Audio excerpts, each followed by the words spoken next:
I'm sorry, sir. That's all you're going to get. That's the dosage your doctor recommended. Thank you. Bye-bye. Dr. Mack Christmas! I'm sorry you had to hear that. What's going on here? This isn't you. This is a Halloween costume. What's up? I go from 0 to 60 over nothing now. I've had 2 hot flashes already today. I've got heavier every week. You need labs.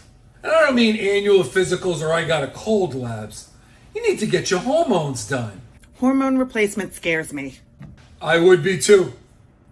Hormone replacement has about a 1,280% increase in female cancers associated with it.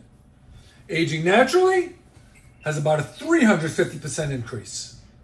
The internists want nothing to do with it. They send you over to the GYN. The GYNs have been pushing HRT for Big Pharma for so many years. So many people are sick. There's class action suits everywhere. They don't say a word. Then everybody sends you over to endo.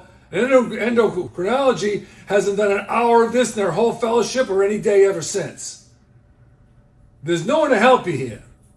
Either way, the hospitals make a fortune on the procedures and all the follow-up visits, whether you do it or not. What you're going to do is your homework. What you're going to do is get online, look at a lot of different sources. Bioidentical hormone replacement versus hormone replacement versus nothing. Is bioidentical hormone replacement something for you that you want to consider? Then get your full hormones. Not just your estrogens and your testosterones, but your adrenal hormones, your pituitary hormones, your thyroid, go top to bottom. Sit with a functional medicine doc who's done some training on this and actually has patients doing it every day. Give you the time you need and find out if it's right for you.